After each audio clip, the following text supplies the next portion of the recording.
we spent 1 year or 10 months, whatever it is, and we did all the hard work, and finally it didn't work. So do we? I mean, there are a lot of factors that will go into denial, but you will never get a denial without getting an RFE, at least in the current scenario.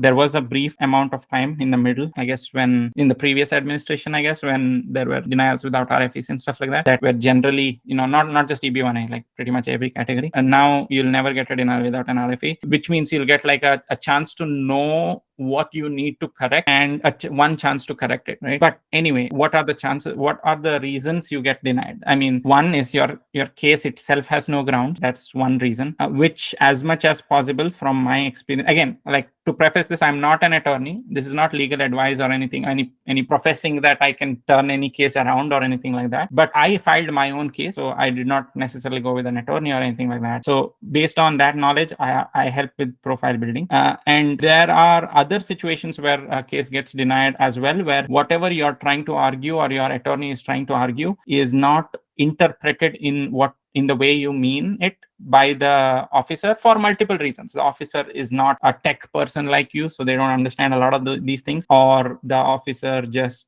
was having a bad day. It could range any reason between these two extremes, right? I've seen denials come like that. So the mitigation, again, I'm probably talking a lot more than I should on these kinds of calls, but the mitigation ways that I've seen that attorneys adopt, right? Like in those cases, and it's not like they deny you without giving you an explanation of why they denied. Some of the denial notices run like 20 pages long. It's that detailed about like what they found missing in your case. So by that time, you already know like what is missing, and then you can go build your case up specifically to address those, refile and get approved. I've seen people do that. And I've seen another side of the coin also, where there was a denial which was clearly wrongful, right? Like where the user did not necessarily understand what's being expressed and things like that. So at that point, what some attorneys that I know do is they take the case and then they sue USCIS in federal court. And a lot of times USCIS, reopens the case. And if they see that their denial was wrongful, I don't know, this is what I heard, they don't have the resources to fight the case in court. So they just approve the case and close it out because they don't want to go to court and have this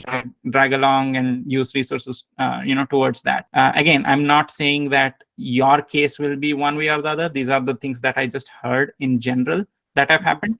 It takes a lot of effort to make these videos and bring it to you to help you out in your immigration journey. So please like, share, and subscribe to this channel and click the bell icon so anytime I publish a video about the EB1A, you get notified and you are well prepared for that journey. Am I eligible for the EB1A as is right now? How do I find out? And hey, I'm interested in the Smart Green Card program, but you have a couple different options. What do I choose? When do I need to start? Why do I need to get to the EB1A? How will the Smart Green Card program even help me? Find answers to all of these questions by grabbing time with me as part of the Decider plan. We've launched a whole new plan where you can literally find answers to all these questions that you have by joining a call with me, either on a group call or a one-on-one. So go to smartgreencard.com and find the Decider plan today.